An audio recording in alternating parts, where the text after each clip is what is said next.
you Jasmine Crockett or somebody like that. Ladies, I respect intelligent women, no doubt. But how a Jasmine Crockett chooses to express herself, I'm like, is that gonna help your district text? Aren't you there to find a way to get stuff done as opposed to just being an impediment to what Trump wants? I'm just gonna go off about Trump, cuss him out every chance I get, say the most derogatory, incendiary things imaginable, and that's my day's work. That ain't work. Work is saying that's the man in power. I know what his agenda is. I'm not exactly in a position to stop him since the Republicans have the Senate and the House. But maybe if I'm willing to work with this man, I might get something out of it for my constituency. She's supposed to be there to represent the people of Texas. Let's take a listen to Bakari Sellers defending Jasmine Crockett.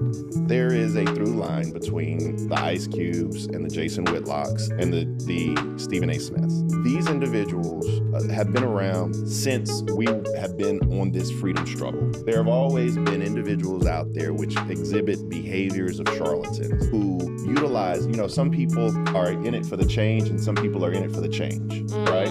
And I think that that's indicative. And they find the easiest path to the front of the line. And Stephen A. Smith is someone who doesn't have the depth to talk about House oversight or the appropriations process, right? And how you're able to bring resources back to your community or what Jasmine is doing, so he rather lampoon her.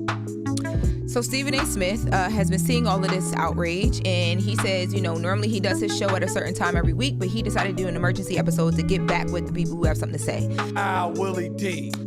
You sure are uplifting. I mean, I got to be touched. That was inspiration. Really, that really, really was. That was inspirational. I'm doing sucker shit. That's what you call inspirational? That's what you call uplifting? Really? I haven't heard everything that Roland Martin said, D.L. Hughley had to say. None but respect. First of all, I'm going to be very, very careful about anything that I say about Roland Martin because he's French. I'm going to be careful about anything that I say about D.L. Hughley because I have respect for that man. We've spoken a few months ago. I got nothing but love for him. I am concerned about him not making people laugh and smile as much anymore as he used to because he's more of an activist now than a comedian, but that's a choice and that's his right.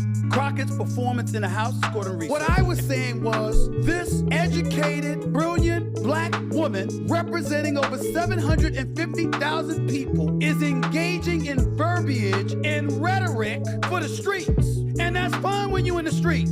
How many of y'all bring the streets to the table when you're at the negotiating table trying to get a deal done? How many of you are able to think that for a second that you're able to bring street verbiage to Capitol Hill and that's gonna work for you? You literally have senators and congressional figures on Capitol Hill on the side of the Republicans telling the networks, whether it's Fox News, News Nation, or anybody else, please, please, please put her front and center on camera. Why would they do that? Because they know it wins.